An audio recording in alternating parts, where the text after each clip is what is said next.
प्यारे श्री गिरधर लाल जी रथ में आरूढ़ होकर के हम आप सबके मध्य में विराज रहे हैं। हमारे प्यारे गिरधर लाल जी साल में एक ही बार रथ पे विराजते हैं और संपूर्ण भारत में जहां कहीं भी ठाकुर जी रथ आरूढ़ होते हैं एक ही बार ही होते हैं। पर इस बार श्री गिरधर लाल जी रथ यात्रा के समय विदेश यात्रा में थे, तो विदेश में जैसा रथ हो सकता था वैसे रथ पे विराजे, अपने रथ पे इस साल नहीं बैठे थे। तो वो भावना मानो रथ बहुत व्याकुल हो रहा था कि इस साल हम पर नहीं विराज रहे हैं ठाकुर जी। तो वृंदावन से रथ ही हिसार आया है और आज श्री गिरधर लाल जी उसमें आरूढ़ हुए हैं। तो हमारे लाल जी की रथ यात्रा तो आज ही हो रही है। इस वर्ष रथ यात्रा पर लाल जी केवल जगन्नाथ भेष में तैयार होकर के विदेश में विराजे थे, पर रथ का सुख ठाकुर जी नहीं ले पाए थे। लेकिन हिसार की ये जगन्नाथ उत्सव की कथा और आप सब हिसार वासियों का प्रेम प्यारे गिरधर लाल जी को आज यहाँ रथ में आरूढ़ दर्शन हम कर रहे हैं, ये हमारा परम सौभाग्य है। वैसे तो गिरधर लाल जी हमारी कथाओं में नहीं आते हैं। श्री ठाकुर जी या तो किशोरी जी का चरित्र यदि हम कह रहे हो तो आते हैं कथा में, और या फिर भक्तमाल की कथा हो तो कथा में आते हैं। ठाकुर जी का यश, ठाकुर जी का चरित्र या भागवत की कथा होती है तो हमारे लाल जी कथा में नहीं आते।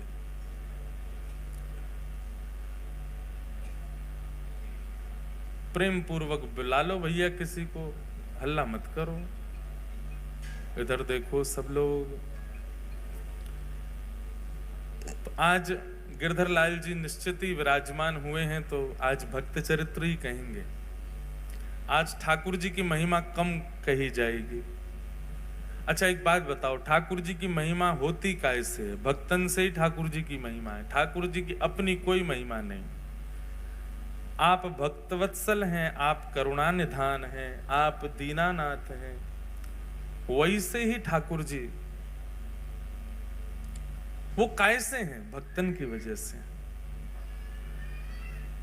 तो आज भक्त चरित्र कहेंगे। प्यारे गिरधर लाल जी कथा में बैठे हैं। हम तो आते ही थोड़े घबरा गए। हमने कही थी रथ ने ऊंचो रखी हो, क्यों? हम व्यासपीठ पे ऊंचे बैठे हैं, लाल जी नीचे। अभी भी वैसे हैं तो नीचे ही टेढ़ी टेढ़ी नजर तो देख रहे हैं मुझे, तू ऊपर बैठ गो है। हमारो बस नहीं व्यासपीठ ने बड़ी होती तो फिर भी हमने चौकी नीचे लगाई। मैंने कहा नेक तो ऊंचे करो। ये जो रथ आप देख रहे हैं, श्री महाप्रभु जगन्नाथ जी का जो रथ नंदी घोष निर्मित होता है उसी के अवशिष्टों से बना हुआ रथ है। और ये जगन्नाथपुरी में ही सिद्ध होकर के आया है। प्यारे गिरधर लाल जी इसी में ही विराज करके रथ यात्रा अपनी करते हैं। आपको पता है श्री महाप्रभु जगन्नाथ जी का जो रथ है, कल हम उसके विषय में थोड़ी चर्चा कर रहे थे। जैसे पंचभूत से हमारा शरीर बनता है, ऐसे पंच रत्नों से महाप्रभु जगन्नाथ जी का रथ निर्माण होता है। सबसे पहला काष्ठ, लकड़ी का प्रयोग होता है। दूसरा होता है रंग, जो रोगन आदि किए जाते हैं। तीसरा होता है वस्त्र, जो ऊपर की जो शिखर है ठाकुर जी का, वो वस्त्रों से ही निर्मित होता है। और चौथा होता है जंबूरा, यानी कि माला, पुष्प, पत्र आदियों से ठाकुर जी का रथ सजता है। और अंतिम धातु, कहीं कहीं लगाने के लिए कील आदि जो लगाई जाती हैं पूरे रथ पर। ऐसे पंच धातु, पंच वस्तुओं का प्रयोग रथ निर्माण में और पंच तत्व का प्रयोग मानव जीवन में। ये रथ हम सब मानवों के शरीर का ही प्रतीक है। सन्मुख विराजमान घोड़े, अब एक एक चीज का यहां पे भाव है। कितने घोड़े दिखाई दे रहे हैं आपको? होते 5 हैं, क्योंकि एक अंतर्ध्यान हो गया इनमें से। तो इस रथ को चलाता कौन है? बोले 5 इंद्रियां, और हर घोड़े के 4 पैर हैं। तो इसका मतलब क्या है कि उन इंद्रियों के 4 कामनाएं हैं। समस्त इंद्रियां किसको कहते हैं? ज्ञान इंद्रिय और पंचकर्म इंद्रिय, 2 प्रकार की इंद्रियां होती हैं। ये इंद्रियां ही हमको अपनी ओर खींचती हैं और उसी दिशा में हम अपने शरीर को ले चलते हैं जहां हमारी इंद्रियां खींचती हैं। आप सबकी इंद्रियां ठाकुर जी ने खींच रखी, इसलिए आप कथा में आ रहे हो। यही विषयों की तरफ होती तो आप विषयी वस्तु की ओर जा रहे होते। इंद्रियां जहां की ओर मुड़ जाती हैं, शरीर वहीं जाता। मतलब घोड़े जहां जाते हैं, रथ वहीं जाता है। अनेक भावना रथ के ऊपर बताई गई, पर सबसे मुख्य भावना क्या है कि जगन्नाथ भगवान जब रथ पर आरूढ़ होते हैं, रथ की शोभा तभी होती है। बहुत ध्यानपूर्वक सुनिएगा। रथ की शोभा कब है? जब महाप्रभु उस पर विराजे। जैसे ही महाप्रभु रथ यात्रा अपनी विश्राम करते हैं और रथ से उतर करके श्री मंदिर में प्रवेश कर जाते हैं, उसी समय से ही रथ जीर्ण शीर्ण होना शुरू हो जाता है। जगन्नाथपुरी में 6 महीना की मेहनत में रथ बनता है। इतना परिश्रम करके लोग उसको बनाते हैं, पर कभी भी हर बार नया रथ बनता है। इतना विशाल रथ हर बार नया बनता है। क्यों? क्योंकि जगन्नाथ महाप्रभु के रथ से उतरते ही अपने आप उस रथ के जो अंग प्रत्यंग हैं वो टूटने लग जाते हैं। ये विशेषता है। उसके चक्र जीर्ण शीर्ण होने लग जाते हैं।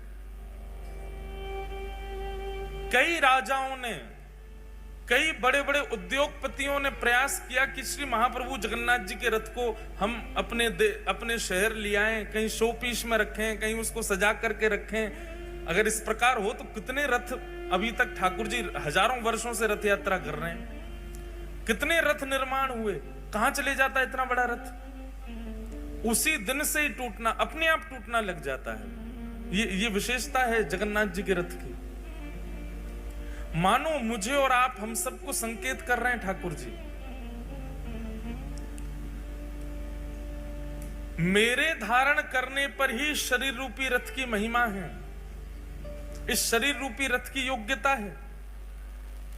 जिस दिन मैंने इस शरीर रूपी रथ का त्याग कर दिया, तो फिर विश्वास मानो, तुम्हारी जितनी सुंदरता है, तुम्हारी जितनी योग्यता है, तुम्हारा जितना बल है, वो सब जीर्ण हो जाएगा, वो शीर्ण हो जाएगा। चाहे कितना भी परिश्रम करके तुम्हारा शरीर बना क्यों ना हो, उसकी योग्यता नहीं रह पाएगी।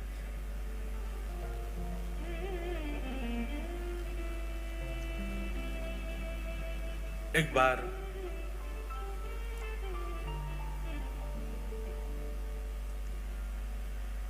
ठाकुर जी में और लक्ष्मी जी में विवाद हो गया आपस में। विवाद ऐसा हमारे आपके जैसा विवाद नहीं होता उन दोनों में। श्रीमद् भागवत में उसको नाम दिया गया प्रणय कलह। क्या दिया गया? प्रणय कलह। मतलब प्रेम भरी नोकझोंक होती है दोनों में। एक दिन लक्ष्मी जी से बैठे बैठे ठाकुर जी कुछ चर्चा कर रहे थे, और चर्चा होते होते अपने आप लक्ष्मी जी बोले नाथ, भले ही आप जगन्नाथ हो, पूरा विश्व आपको वंदन करता है, पूजता है, आदि आदि सब बातें हैं, पर हमारी महिमा अलग ही है। अगर हमारी महिमा प्रकाशित हो जाए तो आपकी महिमा कम हो जाएगी। लक्ष्मी जी बोलती हैं ठाकुर जी से, बहुत ध्यानपूर्वक सुनिएगा। हमारी महिमा यदि प्रकाशित हो जाए तो व्यक्ति आपकी महिमा भूल जाएगा उतनी देर के लिए। ठाकुर जी बोले आप तो हैं ही श्रेष्ठ। भगवान को कोई अपनी महिमा की ज्यादा इच्छा नहीं होती। भगवान तो अमानिना मान देना, सबको मान देने वाले हैं, अपने मान की कभी इच्छा रखते नहीं। लक्ष्मी मैया ने जब ये बात कही कि हमारा यदि प्रकाश हो जाए तो आपका प्रकाश धीमा पड़ जाता है, ठाकुर जी बोले अच्छी बात है।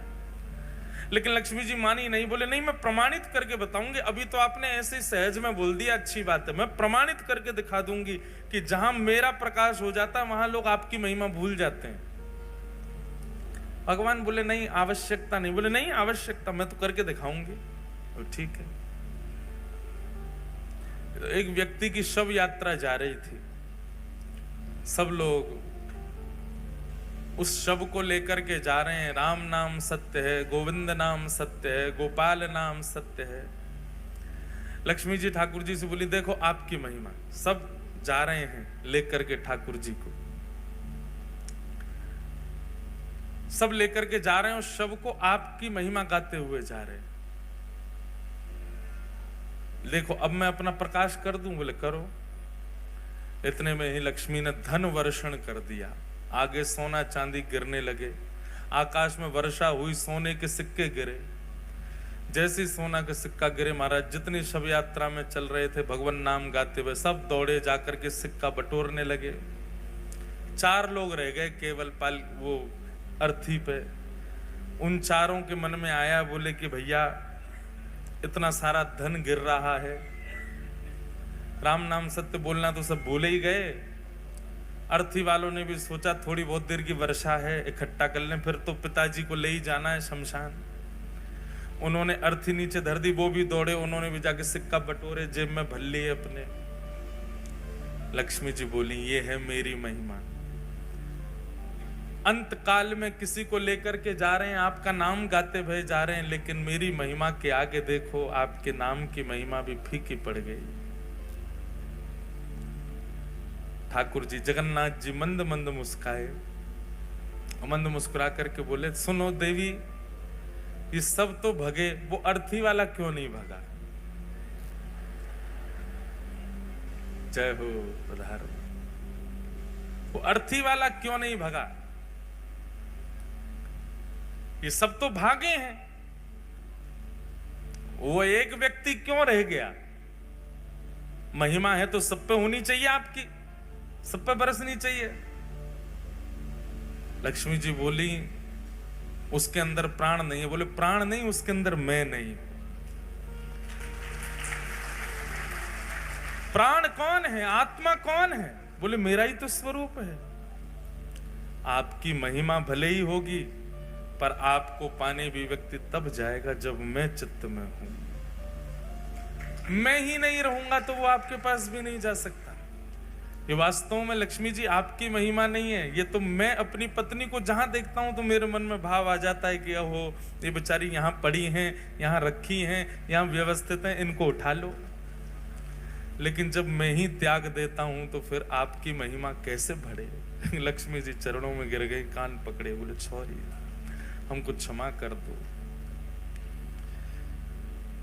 ऐसे रथ आरूढ़ होकर के ठाकुर जी हम आप सबको ये संकेत करते हैं कि भैया इस विश्व में आपके आने का एकमात्र उद्देश्य है। रथ कितना भी सुंदर है, रंग रोगन कितना भी अच्छा है, वस्त्र कितने भी अच्छे लगे हैं, घोड़े कितने मजबूत हैं, सारथी कितना अद्भुत है, आपका शरीर जो है वो कितना सुंदर है, कितना योग्य है, कितना श्रेष्ठ है, कितना भरपूर है, वो सब श्रेष्ठताओं से परिपूर्ण है। परंतु रथ की ओर दृष्टि और रथ के प्रति आकर्षण तभी होता है जब उस पर श्री जगन्नाथ जी विराजते हैं। बोले तुम्हारे माथे पर जिस दिन उर्ध्वपुंड विराजमान हो जाएगा, जिस दिन कंठ में कंठी माला तुलसी की विद्यमान हो जाएगी, हाथ में नाम जप माला आ जाएगी और मुख पर निताई गौर हरि बोल, निताई गौर राधे श्याम जपो हरे कृष्ण हरे राम, जब मेरा नाम संकीर्तन होगा तभी तुम्हारी महिमा है। और जिस दिन मैंने तुम्हारा त्याग कर दिया उस दिन ही जीर्ण हो जाना है, उसी दिन ही टूटना प्रारंभ हो जाना है तुम्हारा। इसलिए मुझे धारण करो, मुझे विराजमान करो।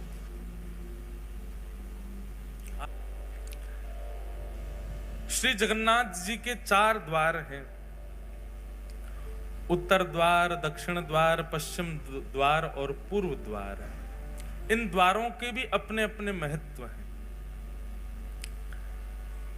पूर्व द्वार जो है उसको सिंह द्वार कहते हैं, जो कि धर्म का स्वरूप है। वहीं से ही प्रवेश होता है मंदिर में, उसको सिंह द्वार कहते हैं और वो धर्म स्वरूप माना जाता है।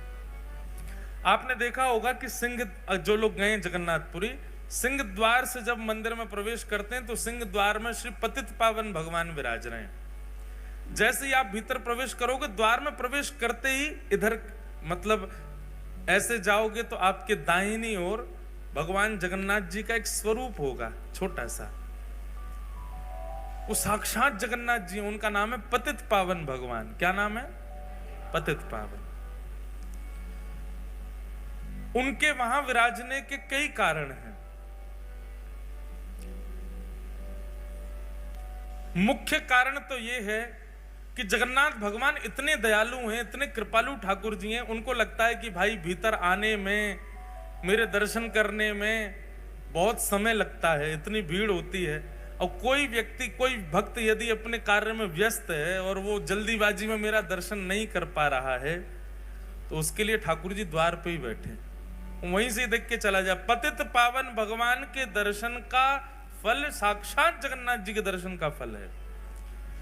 अगर कोई व्यक्ति, बहुत ध्यान से सुनिएगा, सिंह द्वार से यदि प्रवेश करता है जगन्नाथ मंदिर में और पहले पतित पावन भगवान को देखता है, फिर भीतर जाके महाप्रभु जगन्नाथ जी को देखता है, तो उसके पुण्यों में गिनती एक नहीं दो होती है। कितने दर्शन किए? बोले 2 दर्शन किए। पहले पतित पावन भगवान के हो गए, फिर भीतर महाप्रभु जी के हो गए। तो मुख्य कारण तो यही है उनका मुख्य द्वार पर विराजमान होने का। अब जगन्नाथपुरी में आपको पता है, उड़ीसा एकमात्र ऐसा प्रांत है जहां पर केवल एक ही देव पूजे जाते हैं, जगन्नाथ। बाकी सारे प्रांतों में खूब सारे देवता हैं, उड़ीसा में केवल एक ही ठाकुर जी हैं, जगन्नाथ। वहां पर लिंगराज भगवान का भी मंदिर है, वहां पर देवियों का भी मंदिर है, पर हर मंदिर में आपको श्री जगन्नाथ जी मिल जाएंगे। कहीं चले जाओ, पूरे उड़ीसा में एकमात्र ऐसा प्रांत है पूरे भारत में जहां पर जगन्नाथ जी ही देव हैं और कोई देव नहीं। हरियाणा में आपके हिसार में ही होंगे 5-6 भगवान, आसपास में तो है ही है। हरियाणा में इतने सारे भगवान, कोई देवता की निंदा नहीं।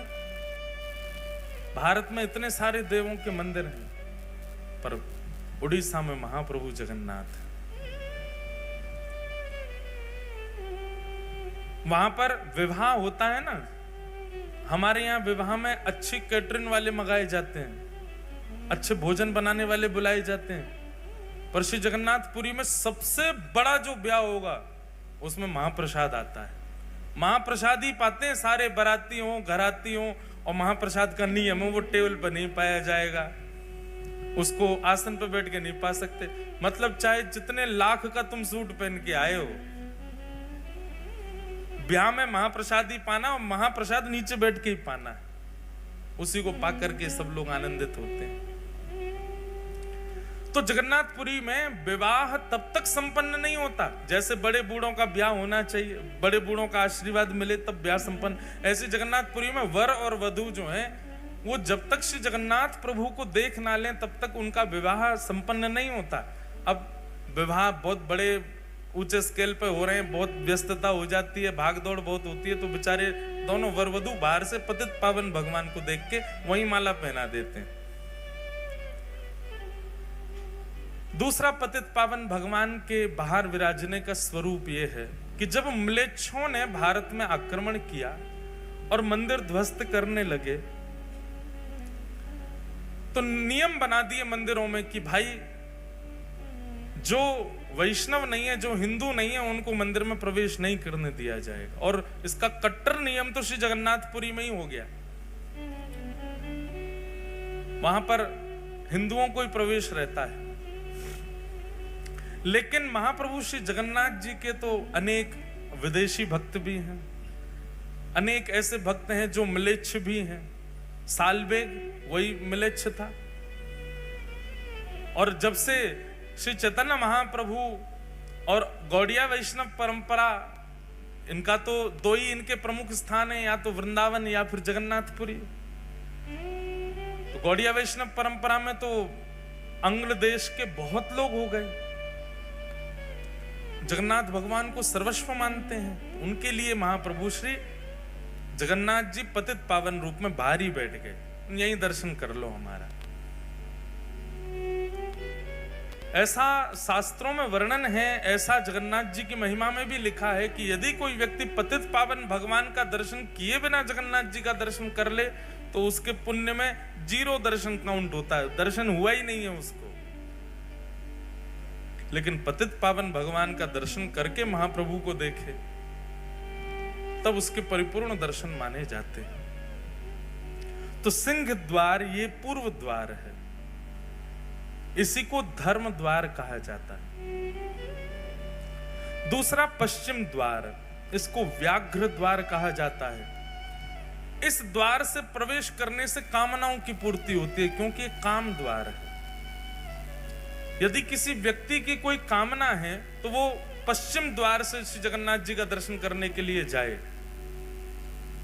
जितने दिन जगन्नाथपुरी में है, जितनी बार प्रवेश करे पश्चिम द्वार से करे तो उसकी जो भी कामना होगी महाप्रभु जगन्नाथ पूरी कर देते। काम द्वार। तीसरा है उत्तर द्वार, इसको कहते हैं हाथी द्वार, और इसका अर्थ क्या है बोले मोक्ष द्वार।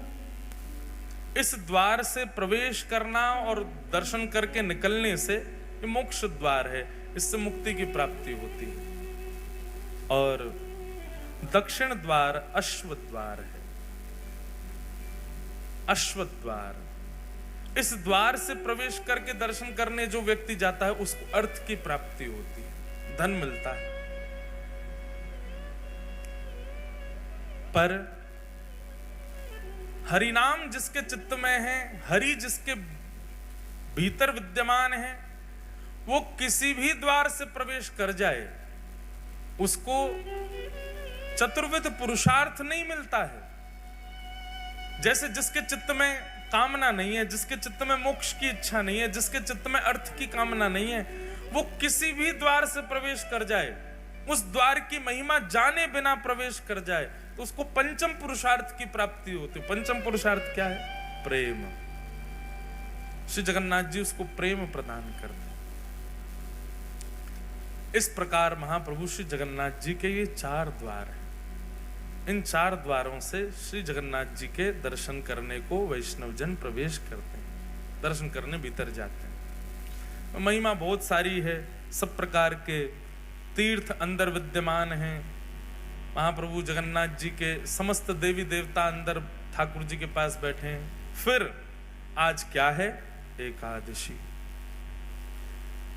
अब लोग एकादशी के लिए बहुत प्रश्न करते हैं कि श्री जगन्नाथपुरी में एकादशी का महत्व क्यों नहीं है? ऐसा नहीं है कि महत्व नहीं है, एकादशी का बहुत बड़ा महत्व है, पर वहां व्रत नहीं किया जाता। अगर एकादशी के दिन आप श्री जगन्नाथ धाम में हैं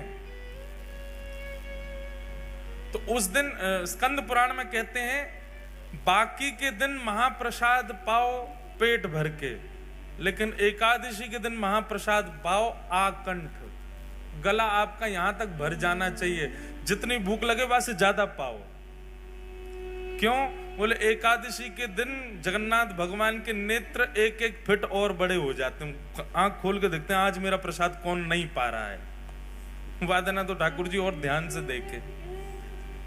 तो एकादशी के दिन महाप्रसाद की बड़ी महिमा है। लेकिन याद रहे, जगन्नाथपुरी जाकर के यदि कोई व्रत करता है एकादशी का तो उसकी संपूर्ण पूर्व की एकादशी निरस्त हो जाती है। इसलिए कई लोग मैंने देखे हैं ऐसे, वो बहुत निष्ठा रखते हैं एकादशी के प्रति, तो जगन्नाथपुरी जाकर के भी वो कहते हैं ठीक है महाप्रसाद है, हम माथे से लगा के थोड़ा ले, पर हम प्रसाद पाएंगे नहीं, हमारा नियम है, व्रत है। भैया स्कंद पुराण में स्पष्ट मना किया गया है, वहां व्रत मत रखो। अब इसके पीछे कारण सुनो क्यों। एकादशी के दिन अन्न में पाप का निवास होता है कि नहीं होता? एकादशी के दिन अन्न में पाप निवास करता है। और जगन्नाथपुरी का जो महाप्रसाद है, श्री जगन्नाथपुरी में जो रसोई में प्रसाद सिद्ध होता है, वो स्वयं लक्ष्मी सिद्ध करती। कौन सिद्ध करता है? लक्ष्मी जी के हाथ स्पर्श हो जाने के बाद में कोई अन्न में पाप निवास नहीं कर सकता। और दूसरी बात, लक्ष्मी जी के हाथ से निर्मित हुआ तो पाप तो बहुत दूर की बात है महाराज, उस प्रसाद के चारों ओर करोड़ों पुण्य घूमते रहते हैं। हमको मौका मिले हम इसमें प्रवेश कर जाएं। उसके बाद जगन्नाथ, जगत नियंता जगन्नाथ भगवान उसका भोग लगा रहे हैं और हम उस समय एकादशी की प्रधानता मान रहे हैं। हम कैसे मान सकते हैं एकादशी प्रधान है उस दिन? हम एक नियम और बताएं, संतों की आज्ञा से बता रहे हैं। एकादशी आपका व्रत चल रहा है, आप हिसार में बैठे हो, आपका व्रत हो रहा है, आप निर्जला कर रहे हो या जैसा भी आपका व्रत का स्वभाव रहता है वैसा आप व्रत कर रहे हो, बहुत अच्छी बात है। निष्ठा एकादशी की होनी चाहिए। उसी समय वृंदावन से हमारे गिरिराज जी से कोई वैष्णव आए और वहां का 56 भोग लेकर के आए और आकर के आपके घर पर प्रदान किया। अब प्रसाद का नियम क्या है? प्रसाद जैसे ही आपके घर में आए तुरंत उसमें से एक टूक आपको लेना ही चाहिए। क्यों? बोले प्रसाद आया है, आपने रख दिया फ्रिज में, आपने सोचा कल पाएंगे, कल तक जीवित नहीं रहे तो, रात में प्राण चले गए तो, अगले क्षण ही पधार गए तो। प्रसाद जैसे सन्मुख नेत्रों के सामने आ जाए तुरंत उसको ग्रहण कर लेना चाहिए। अब एकादशी ये क्या करें? ये तो अन्न है। अगर आपने उस समय प्रसाद को अन्न माना तो आपकी एकादशी निरस्त हो जाएगी। उसी समय आपके सन्मुख जैसे ही प्रसाद आवे तुरंत लीजिए और तुरंत लेकर के एक टुक मुख में धारण कर लीजिए। क्यों? वस्तु में पाप निवास करता है, व्यंजन में पाप निवास करता है, अन्न में पाप निवास करता है, प्रसाद में पाप नहीं रहता। इसलिए प्रसाद के प्रति ये बुद्धि मत रखो। जगन्नाथपुरी में एकादशी व्रत नहीं करना चाहिए, पर मंदिर का ही प्रसाद पाना चाहिए, बाहर कुछ मत पा लेना, महाप्रसाद पाओ। लक्ष्मी ने बनाया है, जगन्नाथ का अधरामृत है, उसको पाने से तो एकादशी पुष्ट होती है। इसलिए वहां एकादशी व्रत का नियम नहीं। और सबसे बड़ी बात बंधुओं एक हमारी सुनिएगा, प्रसाद को कभी भी व्यंजन मत समझिए। प्रसाद चाहे जगन्नाथ जी का हो, चाहे राधारमण लाल जी का हो, राधा वल्लभ लाल जी का हो, बिहारी जी का हो, श्री गिरिराज जी का 56 भोग हो, उसके प्रति व्यंजन बुद्धि, उसके प्रति पदार्थ बुद्धि बिल्कुल मत रखिए। उसमें स्वाद आ रहा है तो ज्यादा पाना, ऐसा भी भाव मत रखो। साक्षात ठाकुर जी का स्वरूप है, उसी भाव से ही उसको सेवन करना चाहिए। मूलतः एकादशी अन्न के लिए है, प्रसाद के लिए नहीं। इसलिए जगन्नाथपुरी में एकादशी का नियम नहीं है, वहां नहीं करना चाहिए।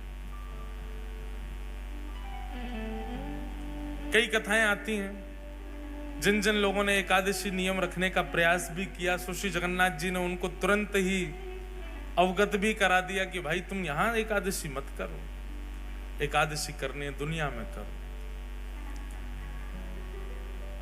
अब लेकिन कई बातें आती हैं, बहुत सारे प्रकार के भाव आते हैं। एक जगह ऐसा भाव आता है कि श्री जगन्नाथ भगवान जो हैं वो साल भर तो दाल भात पाते ही पाते, महाप्रसाद पाते हैं, लेकिन स्नान पूर्णिमा के बाद जब ठाकुर जी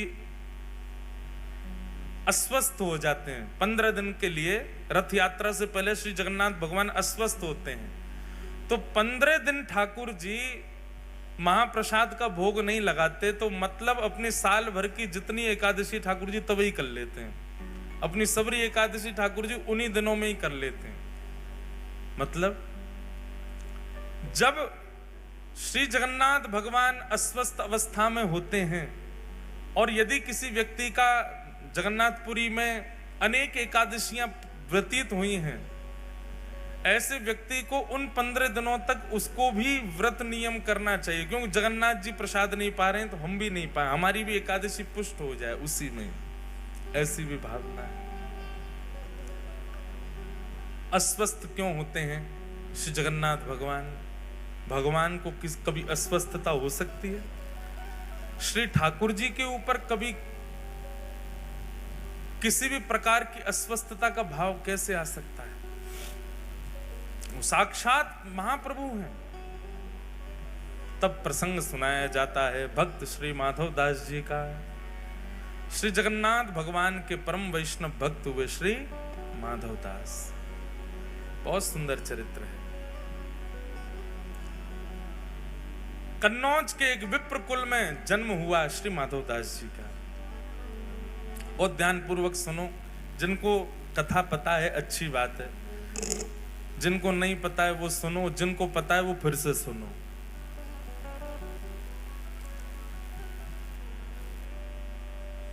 मार्ग दे दो भैया, माताएं बहनें जा रही हैं, सब लोग इधर देखो, कथा सुनो।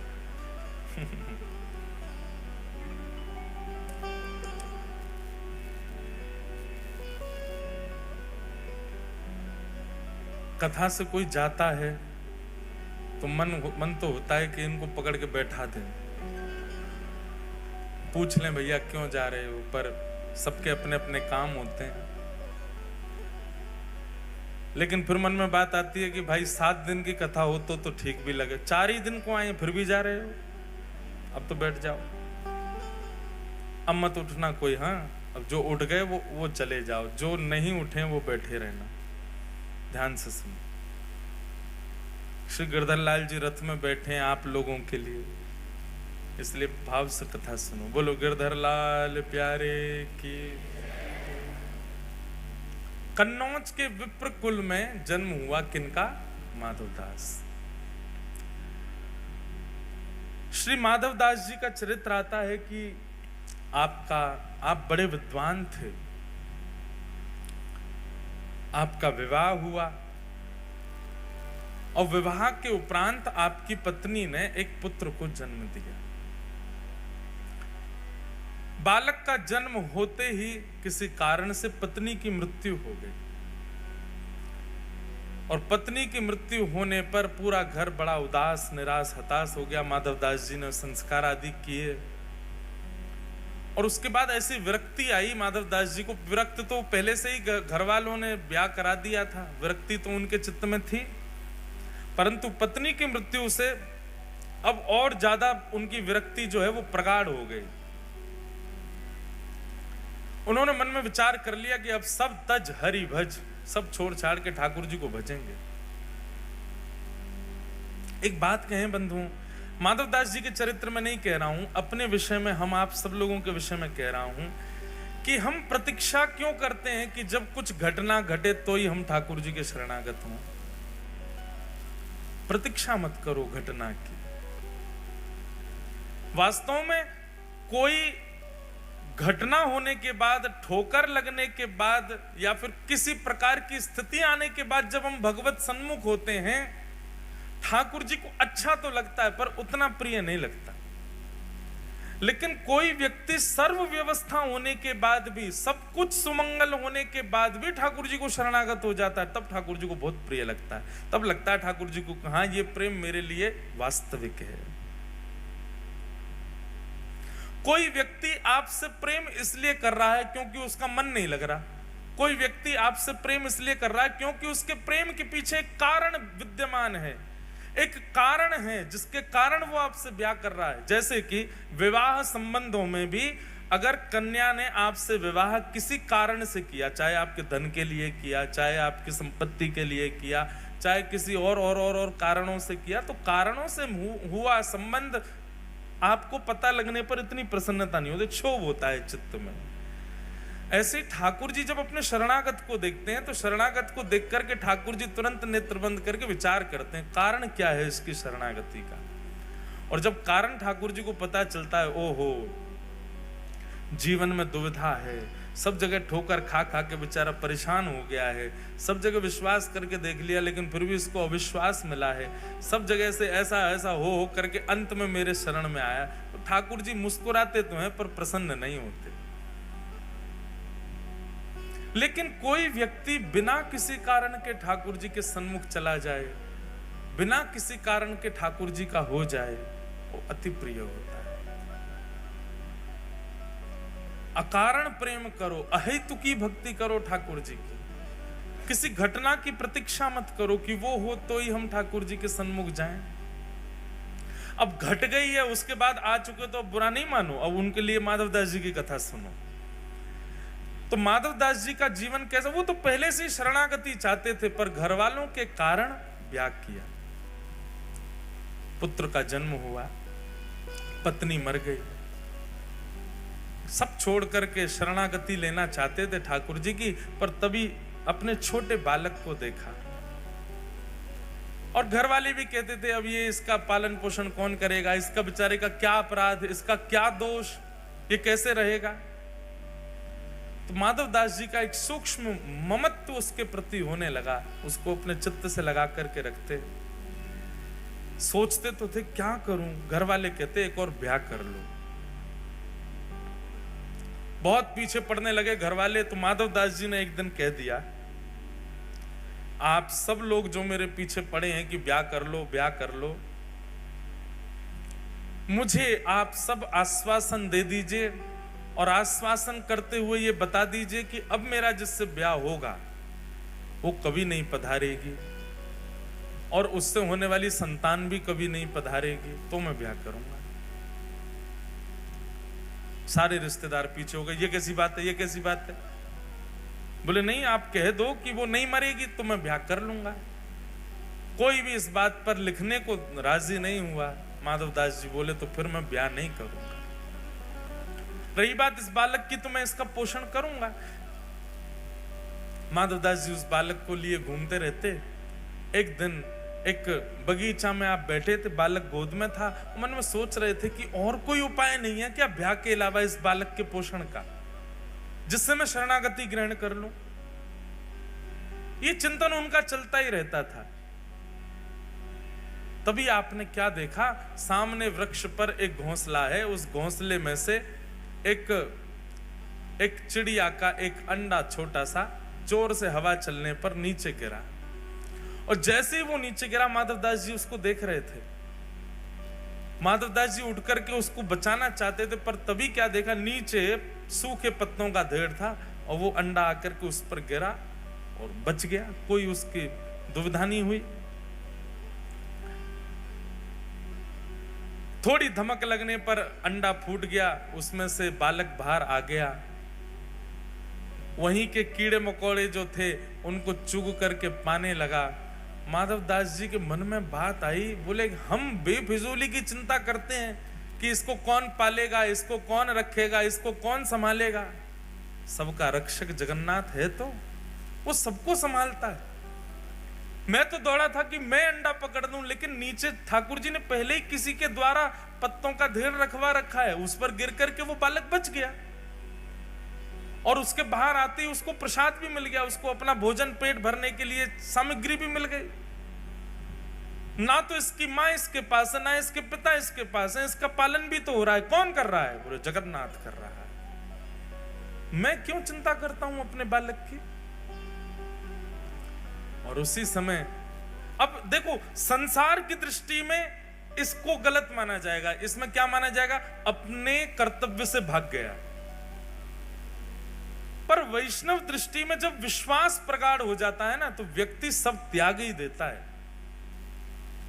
फिर चाहे पत्नी हो, बच्चे हो, परिवार हो, कोई भी हो। हम आपको आज्ञा नहीं दे रहे हैं या आपको प्रोत्साहित नहीं कर रहे सब त्यागने को। जिस दिन चित्त में प्रगाढ़ भक्ति प्रकट होगी, आपको कोई बोलेगा नहीं त्याग करो, आप अपने आप छोड़ दोगे सबको। इसीलिए हम बार बार कथा में कहते हैं, ज्यादा कथा मत सुनो, ज्यादा बार बार मत सुनो। क्यों? क्योंकि त्याग की स्थिति बहुत बढ़ जाएगी। अभी युवा बहुत आते हैं कथाओं में, और उन युवाओं की स्थिति ऐसी होती जा रही है। जलंधर में अभी हाल देखते आप, वहां बालक ऐसे हो गए कि वो अब संग ही भगने को तैयार हैं। जहां कथा हो वहीं चल देंगे, जहां आप जाओगे वहीं चल देंगे। ये प्रारंभिक त्याग, दो प्रकार के त्याग आते हैं। एक प्रारंभिक त्याग जो होता है, उसमें भी सब छोड़ने का मन होता है, पर उस समय रुकना चाहिए। वो नया नया त्याग है। और नए नए त्याग में छोड़ने का मन होता ही है। कुछ समय प्रतीक्षा करो तो फिर समझ में आता है कि अभी त्याग वास्तविक आया नहीं है। लेकिन जो बाद का त्याग आता है, जिसमें पूर्ण शरणागति ठाकुर जी के प्रति आपको दृष्टिगोचर होने लग जाती है, वो त्याग उचित है। उसमें आपको चाहे कितना भी ज्ञान दे दिया जाए, कितना भी बता दिया जाए, आपके चित्त में एक विश्वास प्रकट हो चुका है कि नहीं, मेरे तो सर्वस्व राधा रमण हैं, मेरे तो सर्वस्व राधा वल्लभ हैं, मेरे तो सर्वस्व बांके बिहारी हैं। उस समय किसी की भी बात, किसी भी गुरु की आज्ञा, किसी भी माता पिता की आज्ञा, किसी भी परिवार के बंधन, वो सब आपको दिखेंगे नहीं, आपको केवल ठाकुर जी दिखेंगे। तब समझो कि अब ये विश्वास पूर्व शरणागति वाला वैराग्य है। उस समय आप नहीं रुकोगे, फिर आप चले ही जाओगे। और ये सबके चित्त में नहीं आता, जिसको ठाकुर जी स्वीकार करते हैं उसी के चित्त में ऐसा वैराग्य आता है। माधवदास जी के चित्त में आ चुका था। अपने पुत्र को परिवार के हवाले छोड़ करके श्री माधवदास जी जगन्नाथपुरी चले गए और महाप्रभु श्री जगन्नाथ जी की शरण ग्रहण कर ले।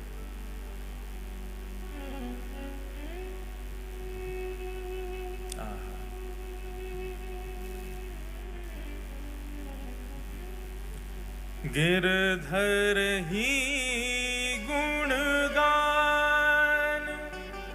मेरे तो गिरधर ही गुणगान,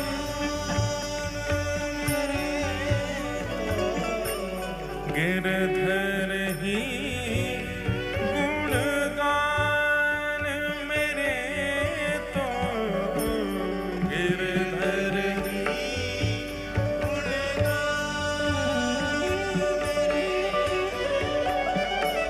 गिरधर ही गुणगान मेरे तो गिरधर ही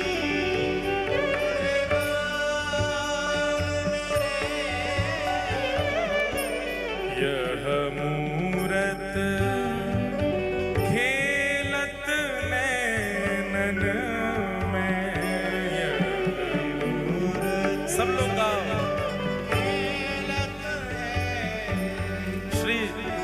अष्टछाप के सखा कृष्णदास जी का पद है। जब स्थिति ऐसी हो जाएगी तो फिर कोई और भाएगा ही नहीं, सब छोड़ के जाने का ही मन होगा। यह मूरत खेलत नैनन में, यह मूरत खेलत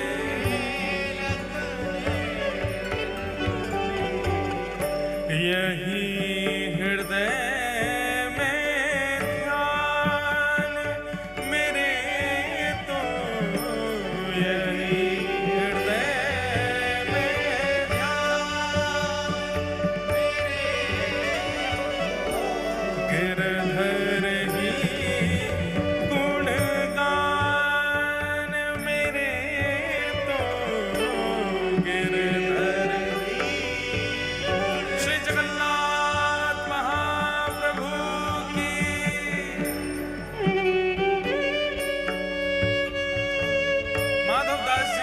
हो चुकी है ऐसी।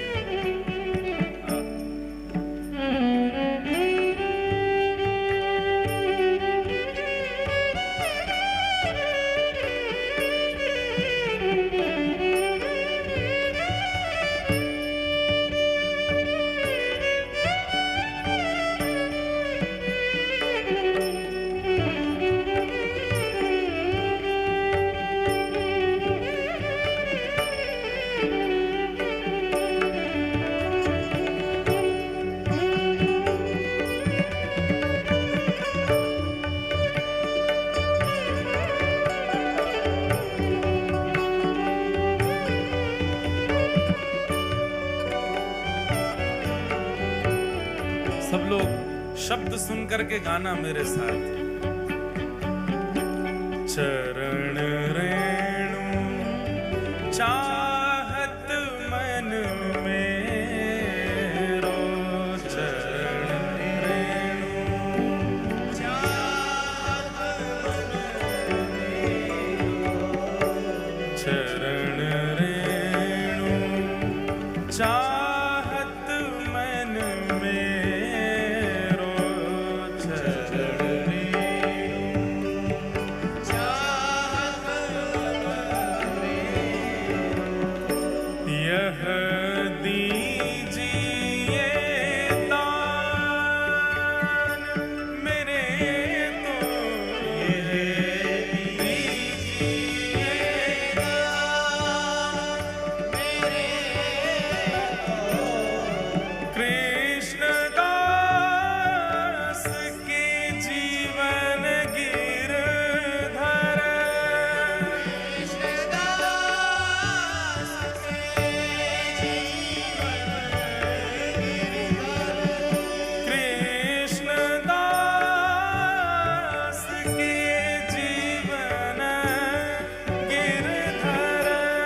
कृष्णदास जी का पद है। और ये पद स्थिति बताता है उस व्यक्ति की जिसके सर्व कृष्ण धन कृष्ण मन कृष्ण ही हमारो धन, आठों याम ऊधो हमें कृष्ण ही सो काम है। जिसकी स्थिति सर्वस्व श्री कृष्ण बन चुके हैं वो ऐसा ही हो जाता है। भैया एक बात हमारी सुनो, अपने ठाकुरों को, आप सबके घर में ठाकुर जी हैं, श्रृंगार एक बार को कम धारण करा दो चलेगो, भोग एक बार को सामान्य लगा दो चलेगो, पर ये रसिक जनों की वाणी जरूर सुनाओ, अपने ठाकुर के आगे बैठ के गाया करो। मैं कथाओं में कहता हूं बार बार, इन पदों को सुनकर के ठाकुर जी प्रकट हो जाते थे और सामने खड़े खड़े कृष्णदास गा रहे हैं और ठुमक ठुमक करके श्रीनाथ जी नृत्य कर रहे हैं। सूरदास जी गा रहे हैं, ठाकुर जी थोड़ी पे हाथ धर के सामने बैठ के सुनते थे। कुम्मन दास जी गा रहे हैं, ठाकुर जी लपक के गोद में कूद पड़ते। हितरवंश महाप्रभु गा रहे हैं, श्री ठाकुर जी लीला कर रहे हैं। स्वामी श्री हरदास जी गा रहे हैं और ठाकुर जी सामने बैठ के वंशी बजा रहे हैं। हमारे संग करते हैं हमारे ठाकुर जी ऐसा। इसलिए रसिक जनों के पद जरूर सुनाया करो। और लोग पूछते हैं कहाँ मिलेंगे, ढूंढो, कुछ तो करो, मेहनत करो, परिश्रम करके लाओ, अष्ट सखाओं के पद लाओ, स्वामी श्री हरदास जी के पद लाओ, हितरवंश महाप्रभु, सेवक जी महाराज आदि के सबके पद लाओ, इन पदों को सुनाओ, जयदेव महाप्रभु का गीत गोविंद सुनाओ।